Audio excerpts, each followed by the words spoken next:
Olá, hoje estamos aqui com a Valéria de Paiva. Ela é pesquisadora do Topos Institute e professora visitante do Departamento de Informática da PUC-Rio.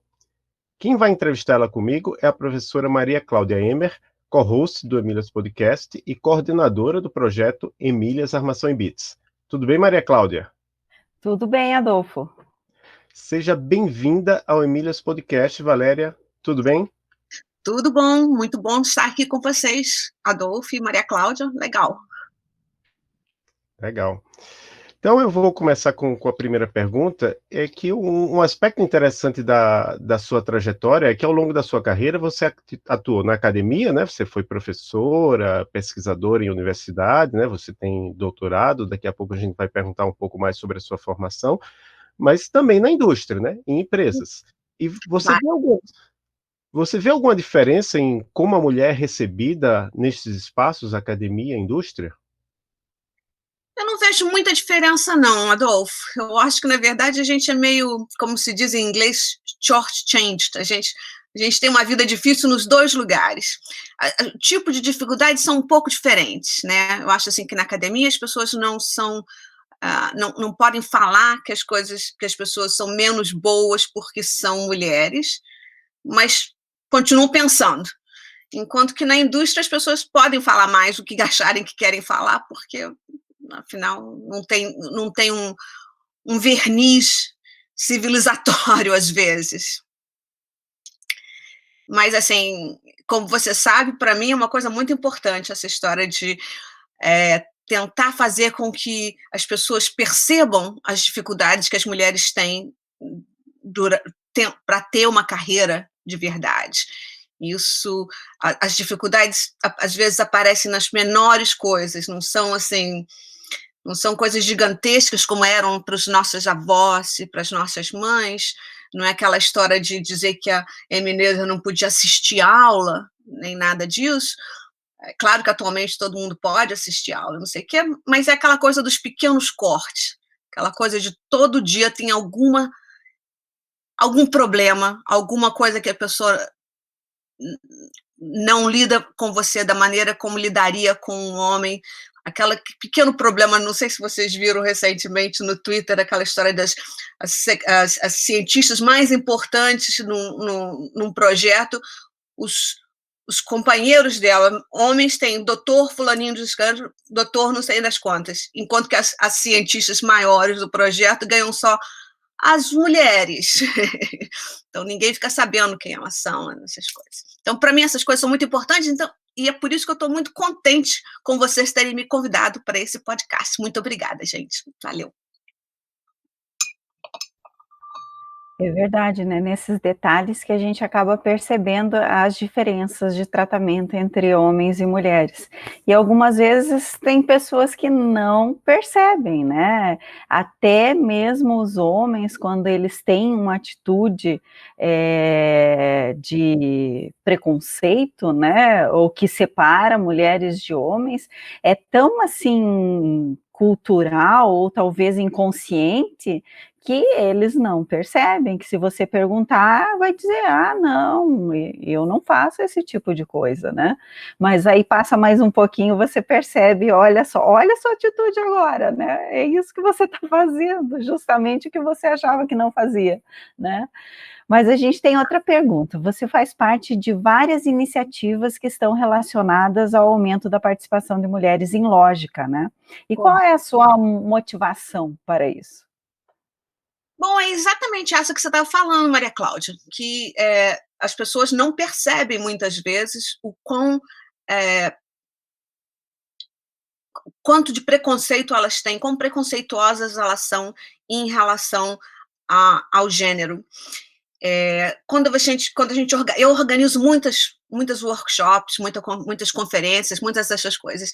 E quando a gente organiza essas coisas, você vê que ninguém quer, quando você está falando de alguma coisa que tem um pouquinho de controvérsia, ninguém acha que a gente tem só que mostrar um lado da conversa, né? Todo mundo diz, não, por exemplo, para usar um exemplo que o Adolfo conhece bem, não sei se ser bem da sua área, mas essa parte de teorema, de provadores de teorema. Tem gente que gosta de provadores de teoremas interativos, tem gente que gosta de provadores de teoremas automáticos.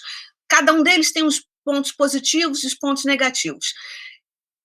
Se eu fizer uma conferência que seja sobre dedução automática, dedução automatizada, dedução usando computadores, ninguém vai achar que eu tenho que só falar de um lado. Todo mundo vai dizer, olha, seria mais razoável falar dos dois lados. Por outro, mas quando a gente fala a mesma coisa em relação a essa história de ter mulheres nas conferências, nos painéis, nos comitês de programa, a coisa que você recebe sempre de volta é que, não tem mulher fazendo isso.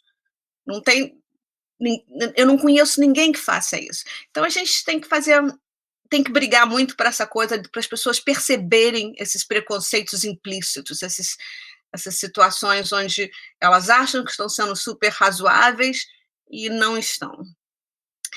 Uma das coisas que eu acho bem engraçada nisso, assim, o pessoal aqui de casa acha que não, que eu exagero, mas tem uma conta no Twitter chamada Man Who Has It All, que é simplesmente a pessoa que faz a conta lá, eu não sei se é homem ou se é mulher, mas é só simplesmente eles falando das coisas que se dizem sobre mulheres, sobre homens. E aí é que você vê quão ridículo o negócio é. Tipo assim, você está falando de uma fulana que descobriu um cometa novo, e aí o que você diz é que ela está usando roupa de bolinha, né? Assim, a pesquisadora fulana de roupa de bolinha preta. Então, assim, eu acho que essa dificuldade que a gente tem é de mostrar para as pessoas onde esses preconceitos estão implícitos, onde as dificuldades surgem para a gente. Essa história de mulheres serem sempre atropeladas em conversas, né? Não sei se vocês viram o debate entre os vice-presidentes e tal, e a Kamala Harris dizendo, peraí, eu estou tentando falar aqui, me deixa a minha chance aqui, deixa eu falar. Então, eu acho que me ocorreu, depois que meus filhos estavam mais ou menos crescidos, que essa história precisava de algum tipo de defesa, que a gente precisava parar e mostrar essas coisas todas acontecendo. E, assim, na verdade mesmo, o que me aconteceu foi ir para não sei se vocês conhecem, mas tem essa conferência chamada Logic in Computer Science, LICS, e eu fui um desses encontros de negócio, que eles chamam de business meeting, né? Aquela coisa de você decidir como é que vai ser a próxima conferência, quais são as situações, como é que a gente está indo, se a gente está bem ou não. E foi a primeira vez em 25 anos, uma coisa assim, que tinha uma chefe de programa sendo mulher, e ela começou, isso foi em 2013, e ela começou explicando um pouco dos dados de leaks. E eu fui ficando cada vez mais chocada. Eu falei, mas, gente, não é possível que seja tão ruim assim. Não é possível que seja uma situação tão contra mulheres em termos de prêmios, número de participações. Como eu disse, ela era a primeira comitê de program chair mulher. E quando eu comecei a conversar com as pessoas que estão perto de mim, assim, falando, gente, vocês estão vendo como que é absurdo que essa situação aqui é? As pessoas nem repararam. Assim, elas acharam que era mais um. Desse tipo tradicional. A situação é assim mesmo. Eu falei, não é possível, isso é a nossa comunidade, a gente não pode deixá-la ficar desse jeito.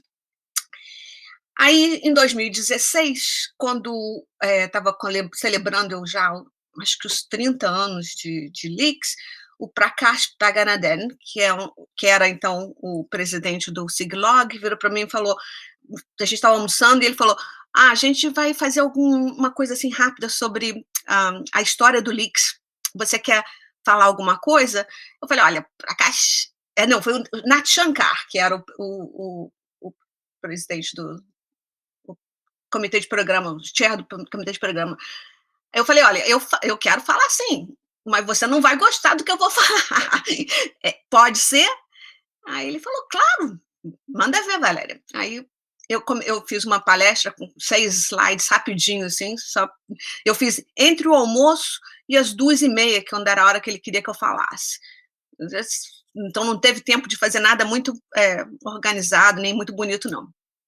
E aí foi que eu falei, bom, então tá, então vamos à luta, vamos fazer essa coisa. E aí a gente começou a fazer esse Women in Logic, que é uma conferência internacional, normalmente associada com leaks mesmo, mas que diz que, assim, cuja ideia maior é essa de que, às vezes, quando você tem um grupo mais feminino, você tem quando as pessoas que apresentam são todas mulheres, você tem um ambiente mais acolhedor, menos competitivo, destrutivo e tal. E as pessoas gostam muito disso.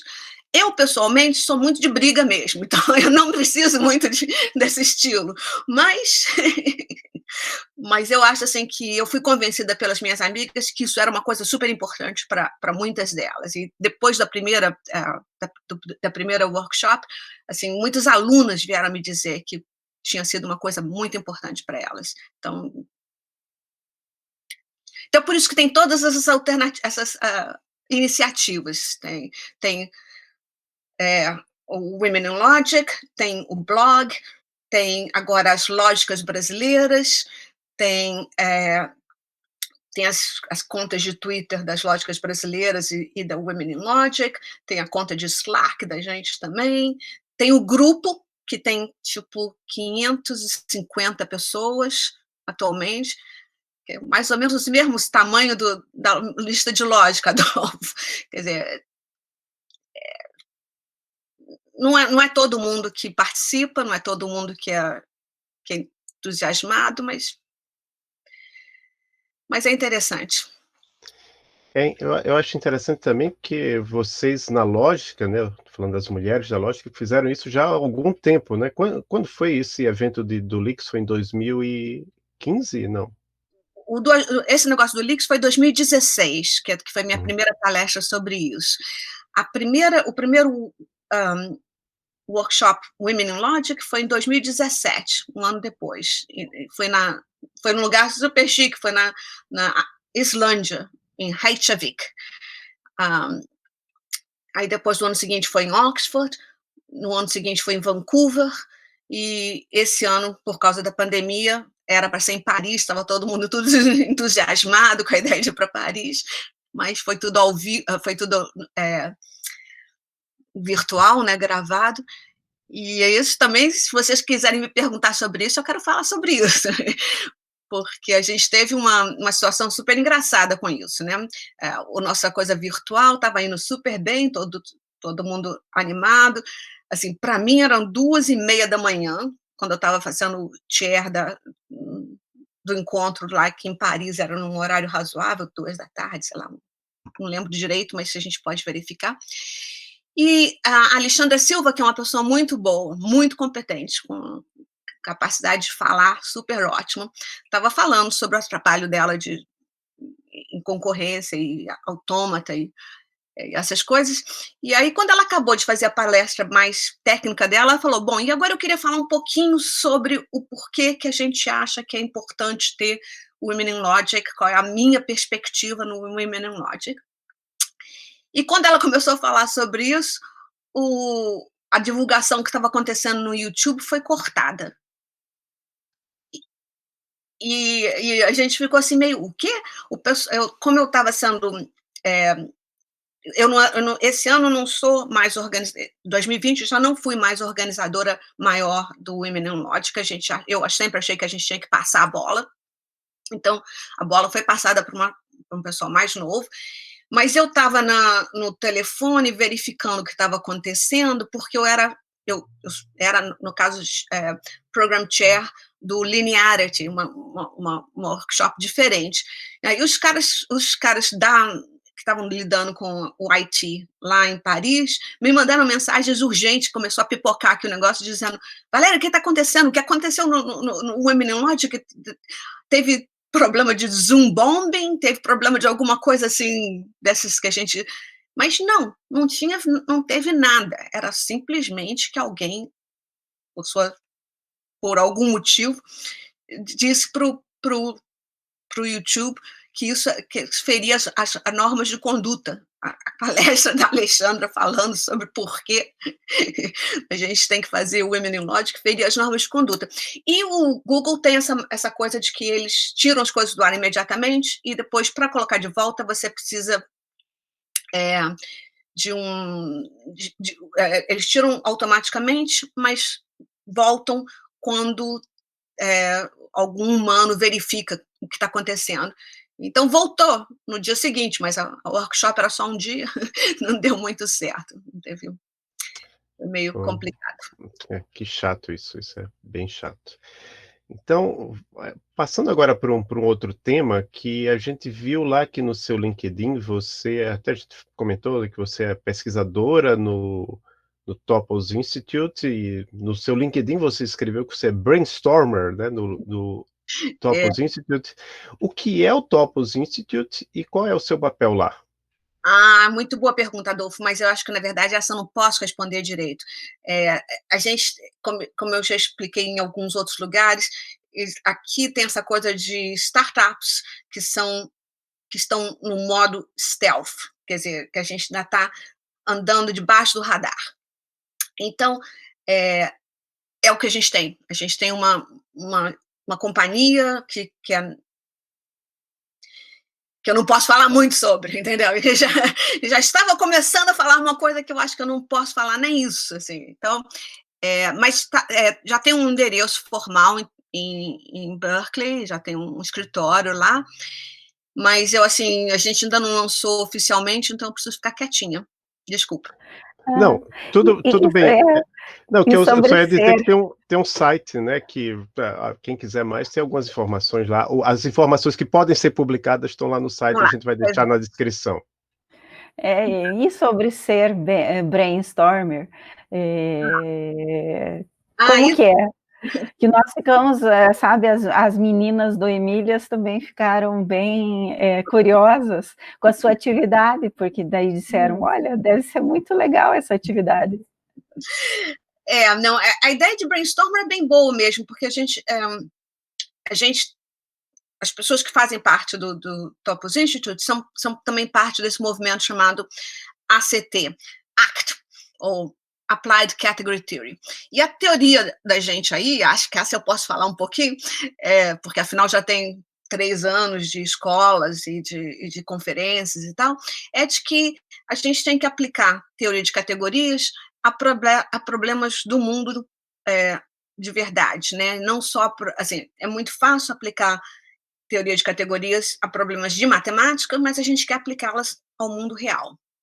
E aí, então, a ideia de que existem muitos, eu ia dizer milhares, mas isso é hipérbole brasileira, né? Mas tem muitos projetos que a gente pode pensar em como usar a teoria de categorias no mundo real.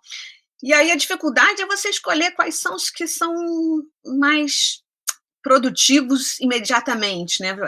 É ter uma noção de como é que você vai fazer para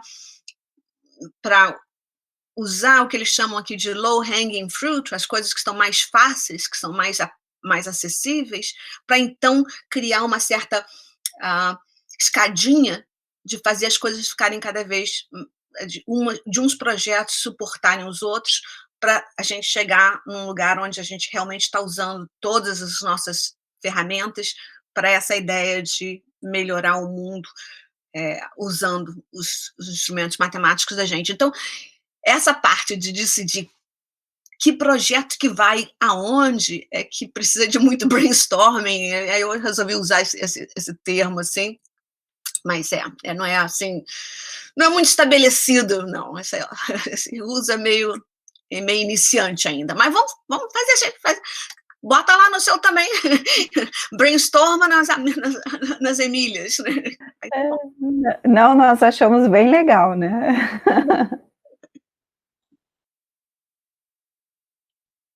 Acho que é a sua pergunta agora, Maria Cláudia. Você tem pesquisado em lógica, né, em processamento de linguagem natural e também em teoria das categorias que você acabou de falar. E aí a gente quer saber como isto está relacionado, né, todos esses conceitos, conhecimentos, com os avanços em inteligência artificial. Não, isso é ótimo. Eu ia dizer que, na verdade, você esqueceu uma parte, porque eu também faço um trabalho mais ou menos grande na parte de programação funcional e teoria de tipos como uma maneira de analisar e explicar o que acontece em computação, né? Essa ideia de que programação funcional é um esqueleto, é uma forma esqueletal de ver a programação em geral. Mas isso não tem muito a ver com o que eu faço em AI, não. O que eu faço mais em inteligência artificial, na verdade, vem da parte de linguagem.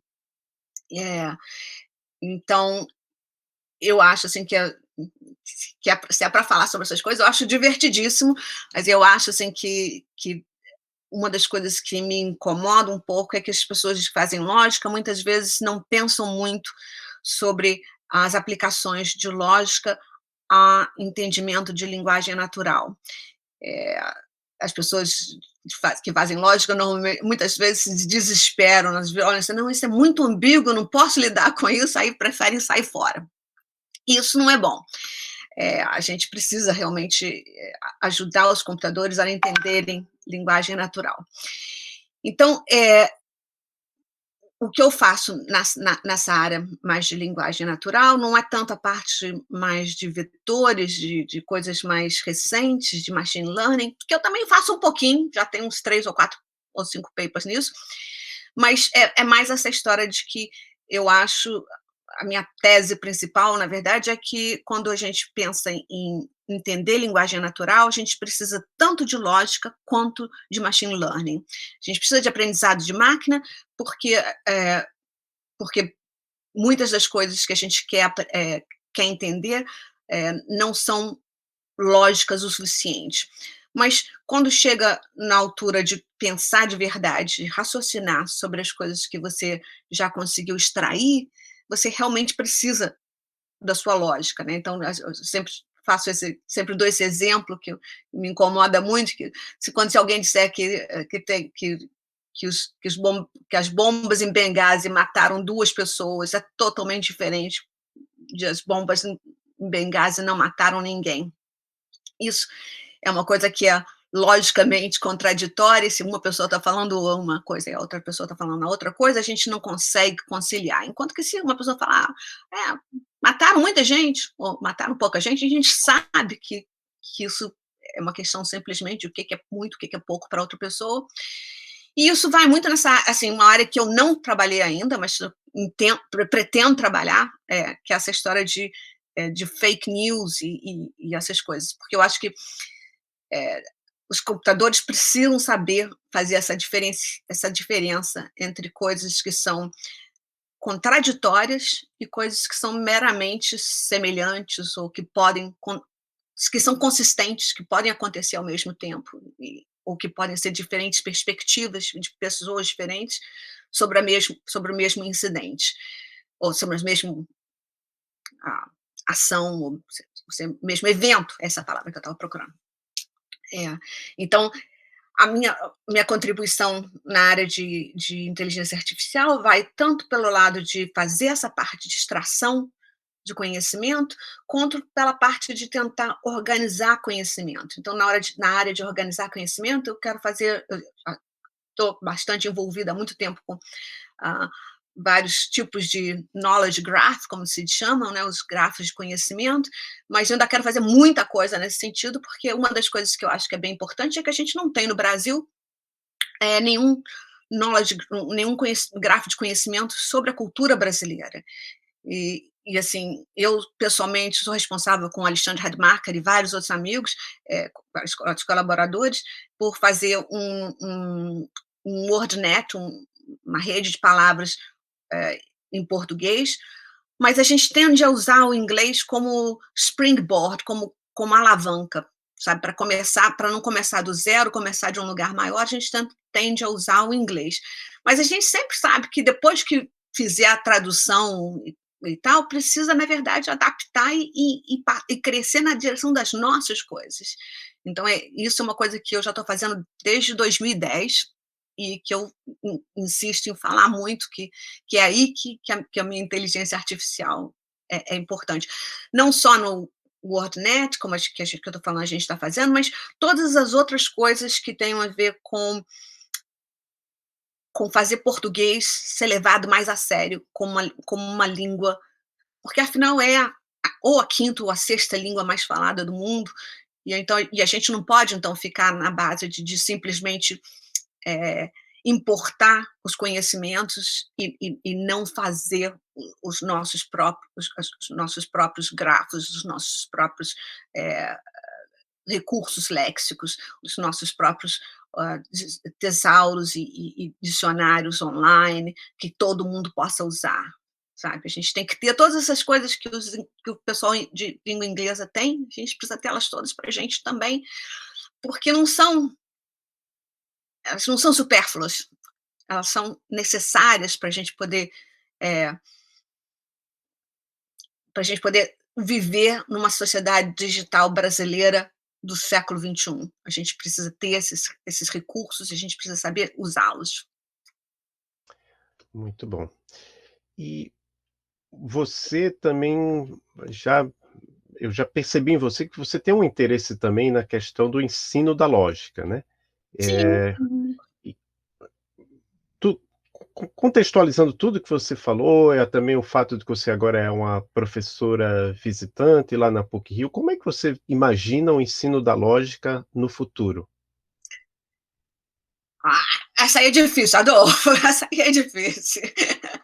Eu não sei muito bem, não. Eu acho que, na verdade, tem tantas situações que estão complicadas a respeito de universidades em geral, a respeito de ensino em geral, que eu não sei muito bem como é que a gente vai fazer isso acontecer, não. Eu acho assim que a gente já tem algumas iniciativas bem boas, e aí eu estou falando dos meus amigos no Brasil, né? Por exemplo, o Marco Silva, a Elaine, o João Marcos, tem muita gente no Brasil já tentando falar mais de falácias, de como é que a lógica se comunica com a situação de política e do mundo real, e muita gente também tentando fazer com que as coisas mais matemáticas fiquem mais acessíveis, menos assustadoras para as pessoas.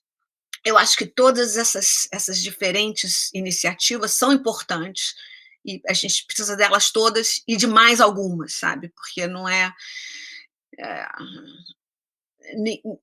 não existe essa história de silver bullet, né? Não existe essa história de uma solução única que mate todos os problemas.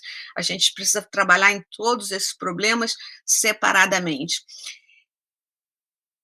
Aí, então, eu não tenho, assim, quer dizer, eu concordo que eu me preocupo, mas eu não tenho soluções muito prontas nisso, não, infelizmente. Se eu tivesse, você já tinha ouvido falar, já teria sido mais debatida. Certo. E considerando também tudo que você falou até agora, você está ali na fronteira, não sei se você considera que você é uma pessoa da computação, mas definitivamente você está na fronteira. Como é que você se interessou, como é que você chegou na área da computação? Isso é uma ótima pergunta também. Quer dizer, a gente não falou aquela parte de formação, não sei o quê, né? Mas eu fiz graduação e mestrado em matemática na PUC, e aí apliquei para ir fazer um doutorado em Cambridge, na Inglaterra. Mas esse tempo todo, em matemáticas também, mas esse tempo todo eu sempre queria que a matemática fosse mais aplicada ao mundo real. Então, desde que eu entrei em Cambridge, eu já estava falando para as pessoas lá que eu queria, na verdade, era fazer computação, e que eu estava ali só porque eu sabia mais matemática do que computação. E aí, eu fiquei assistindo vários seminários, assim, foi as primeiras vezes que eu vi coisas de inteligência artificial, foi quando eu comecei a fazer o doutorado, eu passava uma boa parte do meu tempo no laboratório de computação de Cambridge. E eu acho que uma das coisas que faz parte dessa sua pergunta anterior, que é essa história de como é que as coisas se organizam, é que na verdade, as fronteiras tinham que ser muito menores, né? Assim, de uma certa forma, eu trabalho em 4 áreas, né? Porque eu trabalho um tanto em matemática, um tanto em computação, um tanto em linguística computacional, que você pode pensar que é uma parte de linguística, um tanto em filosofia. Uma das coisas que eu sou mais, assim, orgulhosa de mim mesma é que eu fui convidada para ser do steering board da sociedade, do Sindicato Mundial de Filósofos da Ciência. Eu sou parte do steering board lá no momento, conselheira. Então, é assim, assim, não é que eu esteja falando coisas diferentes em cada uma dessas 4 áreas, não. Na verdade, nas 4 áreas eu estou defendendo a mesma história, de que lógica e matemática precisam ser usadas nessas coisas todas, e que, quer dizer, eu faço aquela coisa de sempre, né? Para os matemáticos, eu digo que eles precisam falar de uma maneira mais clara para poder serem entendidos pelo outro lado.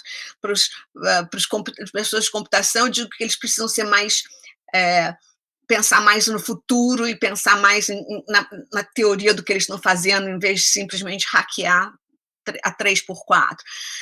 Para os filósofos, eu digo que eles precisam pensar um tanto no que a língua conta para eles e no que a matemática conta para eles, que eles não podem ficar simplesmente pensando nos problemas que foram do Aristóteles. Então, assim, essas coisas não são tão desrelacionadas quanto parecem. Os problemas com que eu lido são mais ou menos os mesmos, mas em cada um desses diferentes campos você usa as ferramentas daquele campo e tenta ver se essa multidisciplinariedade realmente te traz mais coisas. E eu acho que faz. Né? Não sei se você viu, recentemente eu fiz uma palestra para o pessoal bem tradicional de teoria da prova, matemática puramente. E eu estava tentando falar para eles, olha, vamos tentar aprender um pouquinho aqui do que o pessoal de linguagem faz, vamos tentar lembrar de fazer um tree banking, um repositório de árvores, mas dos nossos teoremas e das nossas provas, porque tê-los num lugar onde qualquer aluno possa olhar é uma coisa que ajuda pra caramba. Assim, ajuda a gente a ver tendências, ajuda a gente a pensar em maneiras de modificar as coisas, facilita a vida de quem vier depois, né? Assim, porque, por exemplo, hoje o Adolfo está super competente, está fazendo prova que nem um computadorzinho. E eu hoje estou devagar, não estou conseguindo ver uma coisa óbvia, assim, que era só usar essa regrinha aqui e vai funcionar. Quando a gente coloca essas coisas todas em tree bankings, quando a gente começa a fazer, como eu estava falando de fazer dicionário e tesouro de língua, você pode fazer essas coisas de matemática também, de provas também. E isso, assim, e aí você pode até fazer machine learning dessas provas. É isso que eu estava falando, que era a minha palestra nesse outro seminário. Então, quer dizer, esse é um exemplo básico, um dos exemplos básicos de usar métodos e ferramentas de linguagem para a teoria da prova, para um pedaço de matemática. E eu tenho vários outros exemplos desse estilo, de que você pega as ferramentas de um lado e simplesmente puxa eles para o outro lado e vê o que você consegue fazer mais. É aquela história de generalizando a história do Newton, de ficar no ombros dos gigantes, né? Você quer fazer isso, colocar em vários gigantes. Eu não quero só numa linha de gigantes, mas vários gigantes diferentes. Certo. Já que você falou já a questão da sua formação, né, que você fez doutorado lá em Cambridge, primeiro uma coisa que eu teria curiosidade é que na época deve ter sido uma burocracia engraçada, né, que papel, carta vai, carta volta, né, mas, enfim, eu me lembro que em primeiro lugar, essa questão da lógica, né, tem toda essa multidisciplinaridade, que eu sou uma pessoa com graduação, mestrado e doutorado em computação, mas sempre, tanto trabalho de graduação, TCC, quanto mestrado, quanto doutorado, foi em lógica para computação. Eu sempre me considerei meio um pouco intruso, né? Que eu tô aqui fazendo uma coisa, mas tem um pessoal lá da filosofia e da matemática, esses são que realmente entendem de lógica, né? Mas eu tive num evento lá em Cambridge, que foi até quando eu conheci você pessoalmente, lá o professor Rui de Queiroz indicou a gente aí nesse evento, era uma Summer School de Lógica em Computação, se não me engano, acho que o nome era esse. E quem estava lá na palestra quer dizer, estava na Summer School e deu palestra, foi o Robin Milner, que Sim. ganhou o prêmio principal entre os cientistas da computação, que é o Turing Award, né? Então, definitivamente é algo que tá relacionado.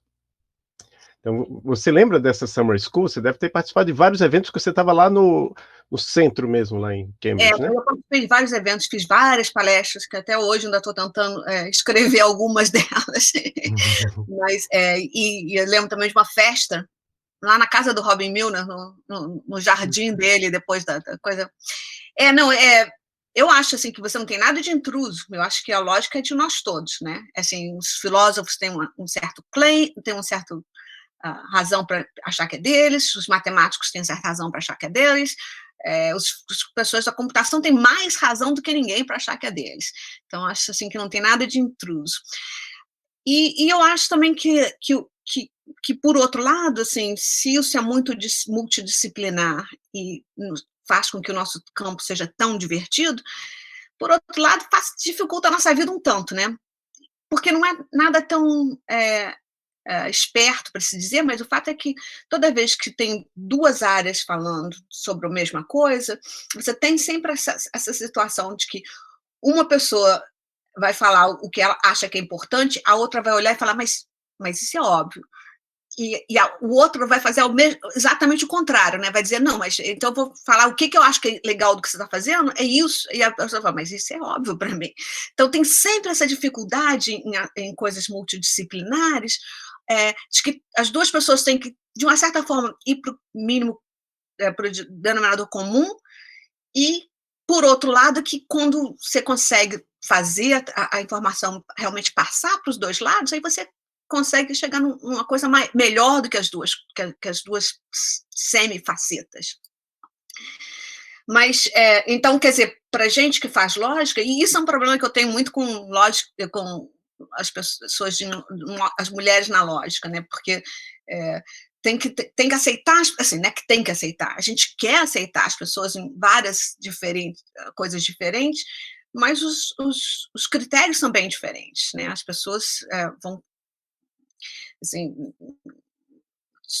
puramente matemática num problema não funciona para os filósofos, com razão, e, por outro lado, simplesmente uma digressão sobre por que isso seria importante ou não seria importante, não funciona para os matemáticos, as meninas ficam histéricas, querendo recusar os papers, eu tenho que falar, não, peraí, gente, é multidisciplinar aqui, estamos numa situação multidisciplinar.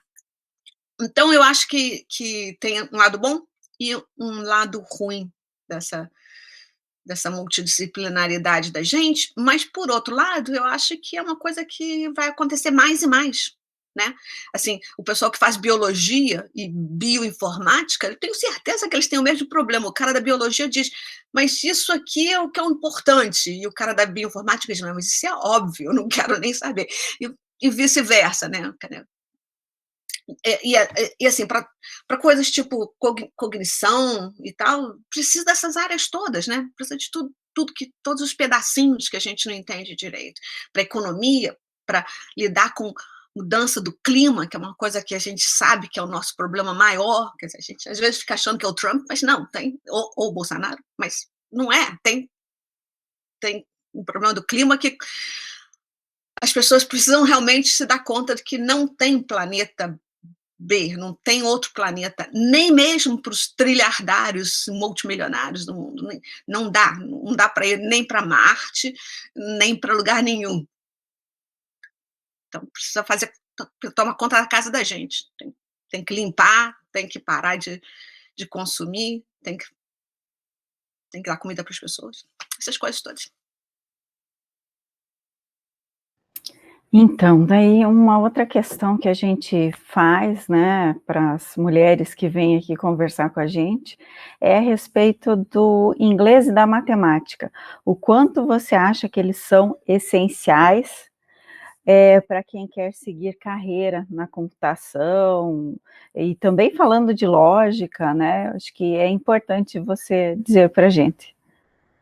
Eu acho que os 2 são essenciais, né, que tem que saber matemática e tem que saber inglês. Eu acho que, eu como estava falando, eu acho muito importante também a gente tentar preservar o português e preservar as línguas indígenas do Brasil. Isso é uma das coisas que me preocupa pessoalmente muito. Eu estou querendo fazer um outro WordNet que fosse de Guarani, Tupi e Piranhá, essas coisas todas. Eh, eu acho que, assim, é muito importante preservar a diversidade cultural do mundo, porque do jeito que a gente está indo, as coisas estão ficando cada vez mais, vanilla, né, baunilha, tudo, eh, mas eu acho que não tem jeito de não saber inglês, acho que não tem, a gente vive numa sociedade, eh, digital, que é universal, e então você precisa ser capaz de se comunicar em inglês e entender inglês. Não estou dizendo que a gente não precisa continuar fazendo nossas coisas que traduzem automaticamente, não, estão cada vez melhores, e é uma coisa super importante continuar nessa pesquisa de melhorar as traduções e melhorar os sumários, os resumos e tal, mas acho que as pessoas precisam também aprender. Eu acho assim que não tem mais lugar no mundo para aquela coisa de que cada um vive no seu canto. O mundo é realmente uma aldeia global. E do mesmo jeito que o vírus sai de um lado e acaba do outro, desse mesmo jeito a informação precisa sair de um lugar e chegar no outro. A gente precisa saber o que está acontecendo no interior da Mongólia. Eu não estou querendo ser muito bandida com a Mongólia, não, mas eu só estou dizendo que é um lugar bem, assim, pensa num lugar bem distante, ou da África. A gente precisa saber do que está acontecendo em tudo quanto é lado. E eles precisam saber o que está acontecendo com a gente. Então, precisa de ter algum tipo de língua franca para essa comunicação acontecer. E essa língua franca é tanto a matemática quanto, infelizmente, no momento, o inglês. E como é que é e seria interessante saber também como é que era antes da pandemia o seu dia a dia, se você Bom, tinha antes um da pandemia, eu estava trabalhando na Samsung, então era uma coisa muito interessante, porque a Samsung Research America tem uma um estilo bem legal, assim, para os seus pesquisadores. Então, por exemplo, tem um coffee bar lá com todos os tipos de café super chiques, não sei o quê. Você chega lá e os caras fazem para você de manhã e tal. E tem uma série de perks, como eles chamam, uma série de atrativos para os seus funcionários, tipo, por exemplo, você chega lá e muitos deles você paga também, né, por exemplo, você paga para alguém lavar o seu carro, ou você pode pagar, eles trazem o cabeleireiro na quarta-feira, para se você quiser cortar o cabelo com eles, tem aquela coisa de roupa, se você não quiser lavar roupa na sua casa, você pode simplesmente trazer tudo e eles lidam com isso e te devolvem tudo passadinho, não sei o que. Então tem uma série de... E a comida lá é fantástica. Assim, tem 8 counters para você comer o que você gostar. Tem sushi todo dia, tem comida chinesa todo dia, pizza todo dia, hambúrgueres e todos os tipos de comida, mais uns tantos. 3 diferentes tipos de coreano para você se divertir, mais sanduíche. A comida é fantástica, em particular. Então, quer dizer, era uma coisa assim bem interessante de chegar lá, trabalhar e passar assim, quantas horas quisesse trabalhando no, no laboratório. Tem um lado super bom, que é esse lado desses perks todos, mas tem um lado meio ruim também, né? De que eu acho que as pessoas estão sendo... essa coisa dessas comidas todas, desses serviços todos, são em prol de você só ficar trabalhando no seu lugar, para o seu empregador. E isso eu acho que tem um lado socialmente deplorável, que é essa história de você não pensar muito no, na área onde você está, nas pessoas que estão perto, e quanto que o Silicon Valley está causando de problemas. Não sei se vocês viram essa história dos ônibus aqui, que levam as pessoas de São Francisco para o sul da península, que são assim meio representativos dessa divisão entre a indústria, tech industry, e os lugares, né? Então tem um lado meio ruim disso, mas por outro lado também tem esse lado bom de que você tem pessoas tão espertinhas, não sei o quê, de repente se conseguisse redirecionar uma parte dessa competência dessas pessoas para coisas que fossem mais socialmente úteis, a gente estaria numa situação bem melhor. Mas hoje em dia, você está completamente em casa, trabalhando online. Todo mundo, né? Então, Todo mundo está totalmente em casa por causa da pandemia e assim, eu não sei vocês, mas assim, tem muito Zoom demais às vezes, né? E se ainda for Zoom, a gente ainda pelo menos já sabe o que faz, né? Uma das coisas que me confunde um tanto é essa história de que tem alguns WebEx, tem alguns Blue Jeans, tem uns Blackboard, Blackboard, né? Tem um negócio que eles têm lá em Sheffield. Então tem uma série de WebEx, tem uma série de plataformas diferentes, Google Meet, que a gente está falando agora, e aí você às vezes se confunde um pouco no o que você faz em qual, como é que você sai de cada um. E eu acho que a gente está realmente inventando uma etiqueta nova, né? Aquela coisa de como é que você faz para dizer tchau. Eu notei, por exemplo, que no Brasil as pessoas falam bom dia no chat quando entram, ou boa tarde. Isso me parece super esquisito, porque você tem um grupo de 40 pessoas, todo mundo escrevendo bom dia, bom dia, bom dia, bom dia, bom dia. É meio ridículo, né? Desculpa. Mas, assim, não me parece uma coisa muito razoável. Por outro lado, uma coisa que eu achei que é super bonitinha é que as pessoas realmente fazem tchau, tchau para todo mundo quando vão embora. Então, assim, eu acho que algumas das diferenças que a gente tem como sociedade já estão se mostrando nas coisas de Zoom, dos mecanismos de comunicação mais digitais, e elas são interessantes, né?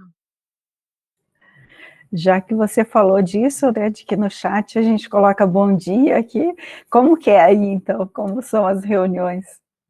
Eu acho que ninguém coloca bom dia, porque assim, você sabe que você está lá para conversar, né? Então, assim, não tem uma noção. Já começa a falar. Uhum. Normalmente a pessoa que é a organizadora ou organizador começa, né, dizendo bom dia. Essa pessoa fala bom dia para todo mundo, porque está broadcasting, mas ninguém fala individualmente. Assim, o que eu acho que é engraçado é que, na verdade, as pessoas, quando falam no Brasil, é porque elas estão chegando. Então, muitas vezes, 20, 30 minutos no meio da conversa, vem um bom dia. Vem um bom dia atrasado ainda. Bom, mas a próxima pergunta é a seguinte: você enfrentou alguma dificuldade na escola ou na academia, durante a graduação, né? Ou no trabalho depois? Nunca enfrentou dificuldade, né, Maria Cláudia? Todo mundo enfrenta muita dificuldade, né? Tem mais dificuldades por ser mulher. Sim. Você conseguiu identificar bastante? Não sei se eu consegui identificar bastante, mas eu acho que todo mundo encontra muita dificuldade por ser mulher. Eu acho que, assim, algumas são tão óbvias que a gente não precisa nem, assim, não devia nem ter que notar. Mas a coisa, tipo, por exemplo, essa história de que tem um relógio biológico, e você só pode ter filho numa certa, para a mulher, ela só pode ter filho numa época mais ou menos limitada entre, né, crescer e começar a faculdade e terminar o doutorado, uma coisa assim, tal, que tem um relógio biológico forte ali, é uma coisa óbvia. Parece que ainda é pior em Israel. Eu tenho uma amiga israelense que estava me contando que ainda tem esse problema de que lá ainda tem o serviço militar, né, que todas as mulheres têm que fazer também, e ainda tem a coisa de que eles insistem que você ganhe se você quiser ser cientista, né, quiser ser pesquisador e tal, que você ainda precisa fazer um projeto, ganhar o seu projeto antes de ter não sei quantos anos, não sei o quê. E então, quer dizer, você pode escolher, você pode fazer esse projeto, conseguir um projeto de alguém que é mais ou menos tipo o CNPq da gente, ou a PESP, ou FINEP, essas coisas, ou você pode ter filho. É uma decisão mais cruel ainda do que em outros lugares, onde pelo menos...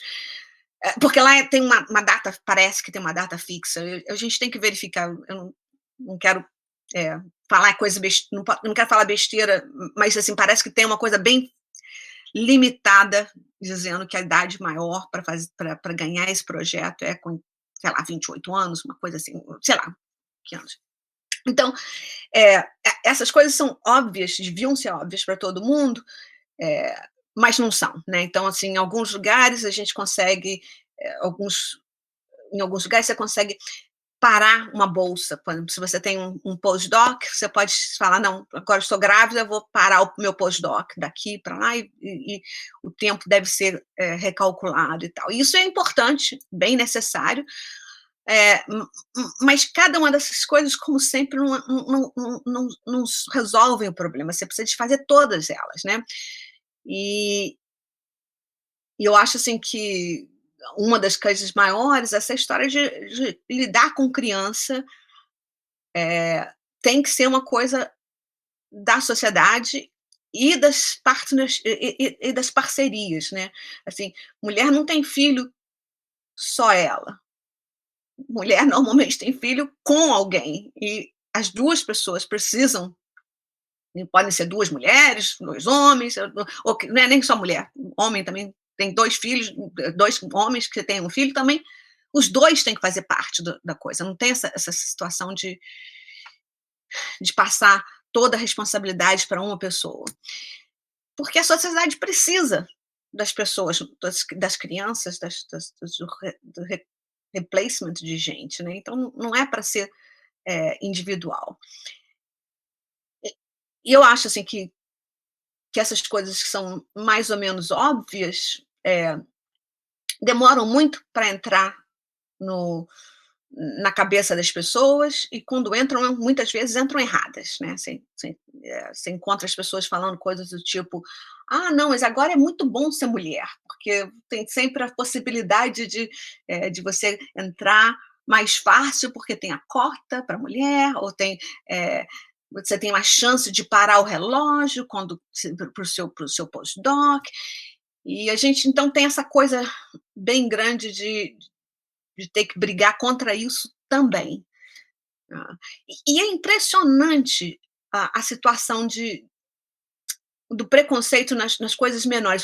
Por exemplo, eu descobri bem recentemente que, por exemplo, muitos desses lugares que eu acho uma das coisas ótimas que a gente precisava ter no Brasil, a gente não tem direito ainda, são esses centros de pesquisa que juntam justamente pessoas de várias áreas diferentes, mas pensando num problema ou numa coleção de problemas comum, e aí você tem as pessoas que vão para esse negócio, e aí o que você faz com os filhos, né? Assim, eu passei a minha vida, assim, eu já fiz palestra balançando o bebezinho no colo e torcendo para não chorar. Eu já fiz, eu arranjava babás, nanis, não sei o quê, e pagava assim para levar para lugares diferentes, pagar tudo, né? Porque se você quer mesmo fazer, você tem que ir, né? E aí não dá para... Eu fazia com o marido essa história de... Nós dois estamos dando aula em Praga, então Tchecoslováquia, acho que ainda era Tchecoslováquia, 96. A gente fazia assim, eu dava minha aula e ele ficava passeando o neném no metrô, para cima e para baixo, porque estava chovendo, não tinha nem como te levar para parque, nem nada. Então, quando eu acabava de dar minha aula, ele passava o bebê e ele ia dar o curso dele. Sabe? É difícil. É muito difícil para a gente. E eu descobri bem recentemente que em alguns desses centros de pesquisa na Europa, os filhos não são aceitos. Eu vou confessar que o Dagstuhl foi um dos melhores que eu fiz. Eu fui com os filhos, com a babá, eles tinham lugar para todo mundo, e as pessoas até fizeram uma festinha para minha filha, que tinha 4 anos, não sei o quê, estava se sentindo meio ridícula no meio de todos esses cientistas, não sei o que, não sei o que. Uma das minhas amigas lá começou a fazer uma festinha, acabou todo mundo fazendo uma festinha para ela, daquela história da Alice, de desaniversário. Era o desaniversário da Ana, que foi comemorado lá no Dagstuhl. Então, bem razoável. Enquanto que na França, que é um lugar que normalmente é muito melhor em termos de pensar em mulheres e nas coisas de mães, não sei o quê, um dos centros matemáticos lá simplesmente diz que não filhos, não aceitamos. Então, assim, você encontra essas dificuldades uma a uma, né? Você vai achando, não, isso aqui é Europa, já deu certo, neguinho já pensou nessas coisas. Nope. Volta atrás. Tem muitas, assim, se você quiser eu faço uma listinha de todas as situações, mas acho que para mim, por exemplo, pessoalmente, uma das coisas mais difíceis foi chegar na Inglaterra, porque eu não falava inglês nenhum. Eu tinha pensado que eu ia para a França, eu falava francês relativamente bem naquelas alturas, atualmente não falo nada, mas naquela altura eu falava mais ou menos bem, e aí eu cheguei na Inglaterra sem falar nada. Eu conseguia, claro, ler, né, fiz todos os exames, passei bem, não sei o que, nos exames de inglês, porque inglês para ler é fácil, né, gente? Mas para falar é diferente. Então eu cheguei lá e assim, o porteiro dos prédios da matemática em Cambridge sempre brincava comigo, que ele falava assim, pois é, Valéria, você chegou aqui sem falar nada, e agora você está aí falando essas coisas todas que eu não entendo, não sei o quê. Eu fui a única pessoa do departamento de matemática convidada para a festa de aposentadoria dele. Então, foi essa situação que ele falou, pois é. Mas, por isso que eu estou falando isso só por causa da história que você estava falando, de que se precisa de inglês e se precisa de matemática. Eu acho que precisa. Legal. E aí a gente já conversou um pouco sobre isso, que você participa do Lógicas Brasileiras, né? Women in Logic. Você tem um blog chamado Logic for All. A gente viu alguma coisa também na sua página de você ter alguma coisa relacionada com o ACMW, que é o programa de Eu bolsas? estou lá há muitos anos, desde 2015 que eu trabalho para eles. Eu comecei fazendo parte do comitê de julgamento o AC, não é ACMW, quer dizer, é a Scholarship Committee deles. Então, a ideia lá foi ter uma professora chamada Elaine Wayuka, ou something. Eu sei ler, não sei falar direito o nome dela, porque em inglês nome de gente depende da pessoa, né? Mas ela criou essa ideia de que seria bem interessante ter mulheres que fossem para conferências, mesmo sem ter paper para apresentar. Então, a ideia desse comitê é exatamente dar o preço de passagem e da conferência para as pessoas.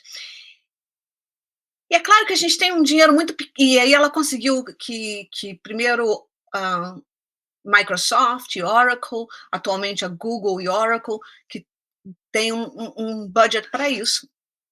E é claro que o problema com isso é que o dinheiro é muito pequeno, e é claro que tem muita gente, assim, as pessoas não sabem muito sobre esse sistema, né? Então, não é, a gente não fica totalmente sufocado com o número de pedidos, porque as pessoas não conhecem. Mas quem conhece sabe que pode aplicar, não sei o quê. A gente acaba tendo muitos pedidos e é muito difícil de decidir quem que leva e quem que não leva. Então, eu, a certas alturas, resolvi que eu não queria ser mais parte do julgamento dessa história, que estava me incomodando muito. E aí eu resolvi, atualmente o que eu faço para eles é simplesmente escrever um pouquinho ah, o que está acontecendo, fazer as newsletter deles, da escola, do comitê de scholarship, porque, porque na verdade, acho que eu nem contei isso também, mas eu já fui, eu comecei, antes de fazer matemática, eu fiz um ano de jornalismo. Eu fiz um ano de jornalismo e meio de direito, então, assim, eu tinha uma coisa mais. Quando eu estava fazendo, quando eu estava na escola, as pessoas sempre achavam que eu seria muito mais. Matemática era a minha pior área, digamos assim. Que eu era muito melhor para história, geografia, essas coisas. Então, assim, eu escrevo para eles, mas não escrevo muito bem, não. Então, a gente tem que continuar tentando. Eu acho que, assim, que é uma coisa importante de fazer, que é descrever as possibilidades que existem, porque, como a gente está falando, as pessoas não sabem que essa scholarship existe. Mas muitas dessas maneiras mais institucionais não são tão. Se a gente estivesse falando de produto em computação, a gente ia dizer que não são scalable, que não ia, assim, que a gente consegue fazer, é importante fazer, mostra para alguns, não sei o quê, mas a gente sabe que não vai chegar lá em termos de ser para todo mundo. Então, assim, é mais uma coisa tipo para mostrar que é possível, não é? Em parte porque o problema é justamente o problema que o Emílias tenta atacar, digamos, né, atacar, não sei se é a melhor palavra, mas tentar auxiliar a resolução, que é, por exemplo, a gente, eu e a Maria Cláudia somos professores dos cursos nossos da UTFPR Curitiba, que são Engenharia de Computação e Sistema de Informação, e para turmas de 44 alunos, geralmente tem 4, 5, 8 no máximo. Se um dia chega a 10 de 44, a gente faz uma festa, porque é muita menina. Mas, então, é por isso que a gente gosta não só de fazer o nosso trabalho, mas também a gente já convidou aqui para o podcast pessoas do PyLadies, né, que faz um trabalho muito interessante, do Women Tech Makers e de vários grupos de apoio a mulheres na computação. Precisa de todo mundo, né? Precisa de todo mundo fazendo todo o trabalho que conseguir, porque é um problema difícil mesmo, não é? E a gente ainda tem que lidar com neguinho dizendo que não é problemático, que não, assim, isso é uma coisa que eu ouço muitas vezes, não sei se vocês ouvem, mas eu ouço muitas vezes, tipo assim, se as mulheres não querem fazer computação, por que não deixar elas ficarem quietas no canto delas? Cada um, a gente ouve cada coisa, né? Mas eu acho que o importante é que cada um plante uma sementinha e cada um faça a sua parte, e daí a gente vai conseguir realmente, pelo menos, ir fazendo com que as pessoas se conscientizem mais, né? Eu acho que a mudança vai demorar, é a longo prazo, mas a conscientização, quem sabe, né? A gente vai conseguindo cada vez mais gente conscientizada em relação a isso, né? Mas uma outra pergunta é se alguma mulher te inspirou na carreira.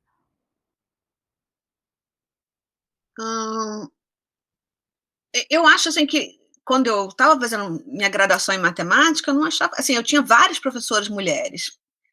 Eu não diria que nenhuma delas em particular me inspirou, mas eu não achava nada de diferente ter várias, assim, a diretora do departamento de matemática era mulher, eu tive várias e várias professoras mulheres, na informática tinham várias mulheres nessas alturas. Não era, assim, eu acho que, na verdade, de uma maneira meio engraçada, no final dos anos 70, princípio dos anos 80, era uma coisa que era mais normal do que é atualmente.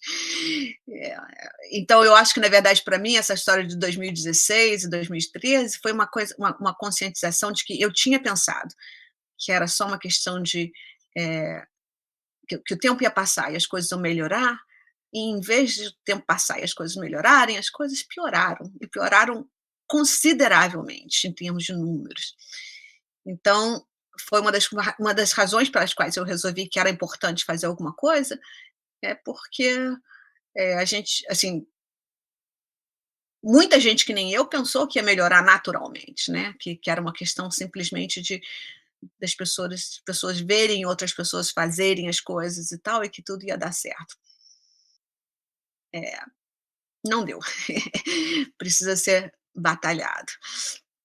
Então, assim, não Eu tem uma mulher em particular e eu fico assim, às vezes até meio chocada com a incompetência da gente mulher, em mostrar o trabalho das outras mulheres, né. A incompetência da gente de lembrar das nossas mães, né, nas coisas. Tipo, então por isso que eu tenho uma outra iniciativa aí que eu também faço meu Ada Lovelace Day todo ano, desde 2011, que é tentando mostrar alguma dessas as pessoas que foram importantes e que a gente às vezes não nem sabe que são mulheres, né, a gente às vezes vê só o sobrenome, não sabe nem que é mulher. Mas principalmente quer dizer, eu tenho um plano agora de fazer um só de brasileiras, assim, a gente tem não posso falar disso também não, senão eu posso destruir a surpresa das meninas. acho a ideia. Aham. Mas eu acho, assim, que a gente precisa fazer mais coisas sobre as brasileiras que fizeram, porque teve muita brasileira importante e cujo nome a gente esquece completamente, né. Sim, é verdade. A gente também faz uma da Lovelace todo ano, né, desde 2014, eu acho.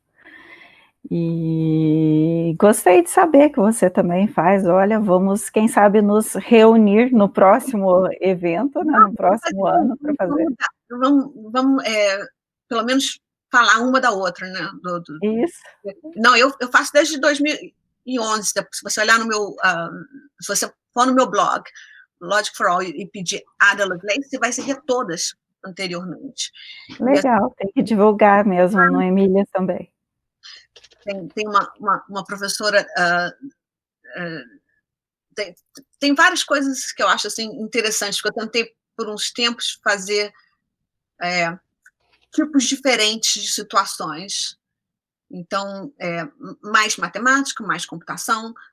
Uma das minhas, Ada Lovelace, uma das heroínas da Ada Lovelace foi a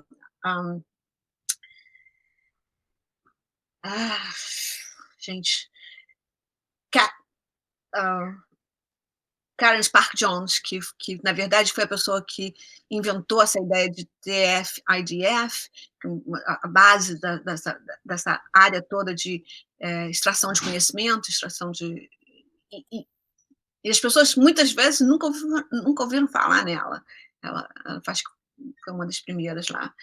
Eu também coloquei recentemente, assim, e eu conheci ela bastante lá em Cambridge, mas, aí eu também coloquei uma que é uma amiga minha que foi do meu ano na PUC, que é, na verdade, a diretora-geral dos laboratórios, dos telescópios mundiais, aqueles que estão no Peru, na Patagônia, não sei o quê.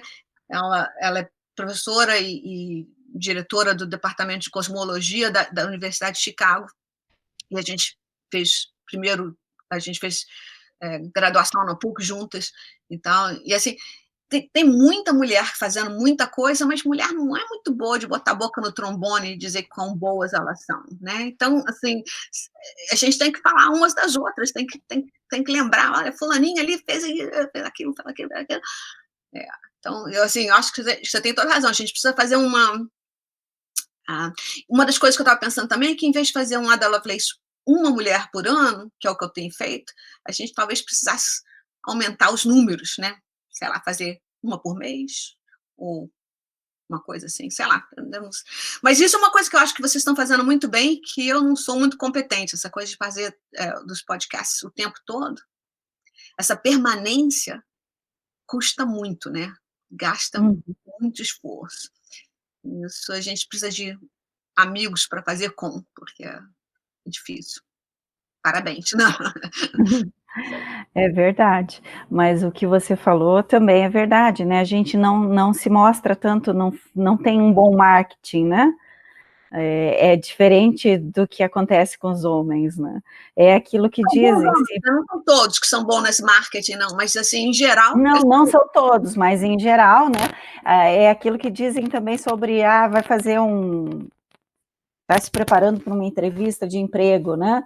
Aí vê lá quais são as habilidades necessárias, né? Os requisitos. A mulher já, se ela não tiver tudo aquilo, ela não entra, né? E o homem entra, Então, quer dizer, metade, ele sabe. E ele consegue, né? Ele consegue ir lá e fazer um bom marketing daquilo que ele sabe, né? E algumas vezes também falar do que ele não sabe. E a mulher não, fica insegura, não vou porque eu não sei tudo isso. Então, isso que a gente precisa mudar nessas meninas que estão vindo por aí. Acho que também faz parte, né?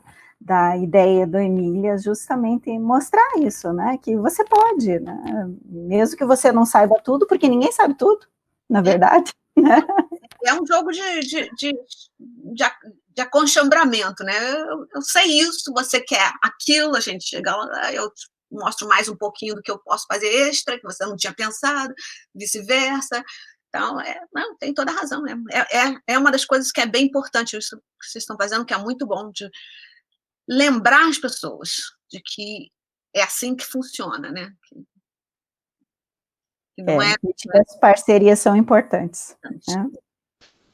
Uma pergunta que a gente sempre faz aqui, que a gente vai mudar um pouquinho pela sua área, mas o que é que você diria para meninas ou mulheres que estejam pensando em seguir carreira na lógica ou na computação? O que eu faço o quê? Adolfo, repete aí, por favor. O que você diria para meninas ou mulheres? Que está fazendo a coisa certa. Se quer fazer computação, está fazendo a coisa certa. Porque o mundo vai ser, cada vez mais computacional e é o que a gente precisa fazer. Agora, que não é fácil? Não é fácil. Mas nada no mundo é fácil, né? Quer dizer, então não é particular, não é mais difícil que o resto do mundo, eu não acho. E por outro lado, as recompensas são maiores de uma certa forma, porque você pode realmente mudar o mundo um tanto. Assim, tem coisas que são muito muito interessantes. Quando eu estava fazendo a startup competindo com o Google, quando a gente lançou o Search Engine, assim, a sensação de milhares e milhares de respostas chegaram para a gente dizendo coisas ruins, na maior parte, mas algumas coisas boas também. Foi um sentimento muito interessante de que você pode fazer coisas que atinjam um número gigantesco de pessoas por estar fazendo computação. Então, eu acho assim que o que a gente diz para elas é que não é fácil, não, mas as recompensas são grandes e, na verdade, é mais ou menos a única coisa que a gente pode fazer no momento, assim.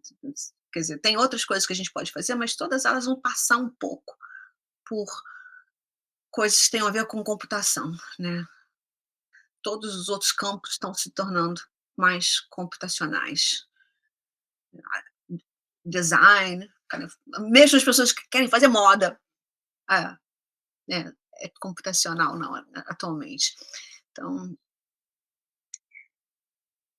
eu acho que elas estão corretas, é isso mesmo. Vamos sim, vamos sim. Legal. E existe algum livro, algum podcast também, um outro filme, quadrinhos, algo que você queira indicar para as nossas ouvintes e para os nossos ouvintes também? Eu sinto muito, eu não tenho muita competência nesse negócio.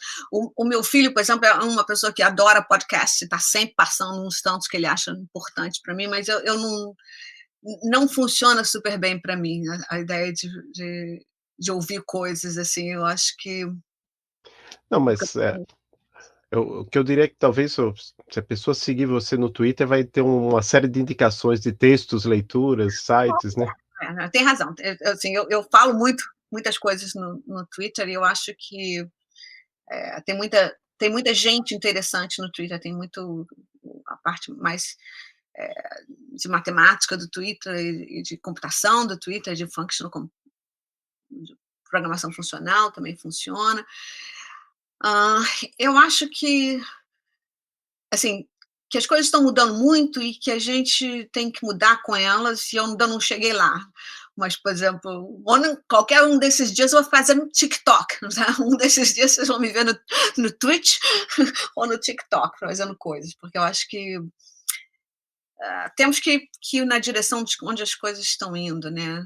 Instagram também é outra coisa que eu não sou muito competente, mas as minhas amigas são, então elas já estão fazendo as coisas por lá para a gente, sabe? Aqui a gente teve uma entrevistada, a Lani Marie, que ela é de teoria de grafos, e ela tem um Instagram lá, e ela fica postando o dia de acho que foi hoje que eu vi ela explicando lá o que era CNP completo, qual seria o problema se a gente descobrisse que P igual a NP. Vou colo Faz isso no Instagram? Faz isso no Instagram. Exatamente, que eu achava que o problema do Instagram é que tem que ser coisas bem visuais, né? Assim, o Twitter já tem muito essa coisa de ter que ser coisas que você veja, que não sejam escritas, que não sejam mais faz... Eu quero ver, vou olhar sua amiga lá no. Tá bom, eu vou te passar o link e vou colocar o link na descrição para o pessoal ver. Legal, Especificamente essa explicação do P igual a NP, ela fala de 3SAT, bem interessante. Alane Marie. E legal. aí, a gente acabou antecipando um pouco a próxima pergunta, que é a questão de onde as pessoas podem saber mais sobre você. Então eu vou deixar o seu site, né, eu acho que não estou aqui, mas aquele do github.io. Isso. Você tá no Twitter como Valéria de Paiva, tem mais algum outro lugar? Além disso, você quer agradecer, mandar algum abraço para alguém?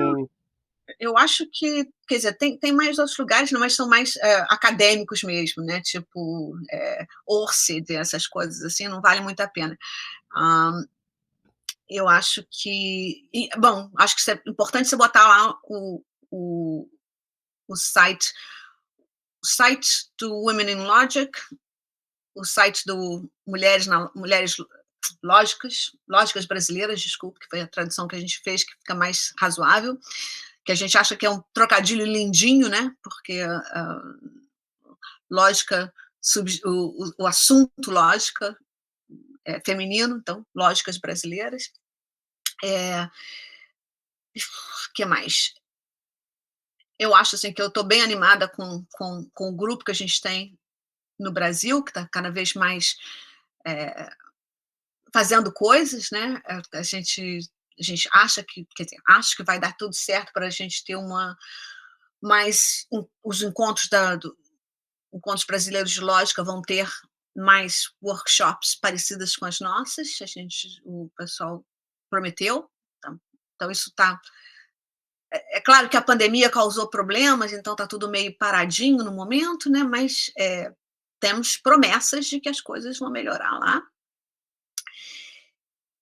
Eu acho que a gente precisa, quer dizer, eu preciso fazer uma listinha dos outros lugares que eu acho que são importantes, tipo as matemáticas brasileiras, as matemáticas negras brasileiras, que são ótimas, as meninas são da pá virada, são super competentes e super boas nessa coisa de se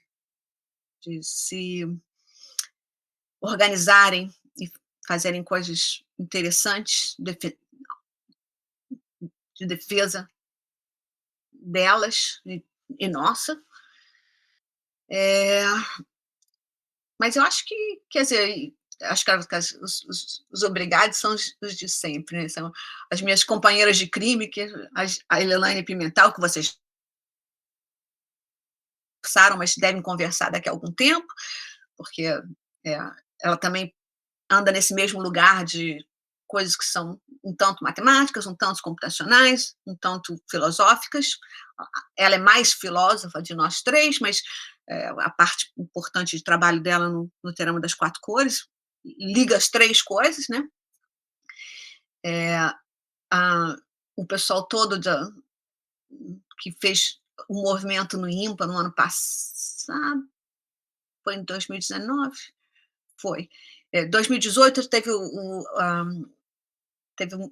primeiro encontro de mulheres mundial de mulheres matemáticas, e ano passado teve o de mulheres brasileiras.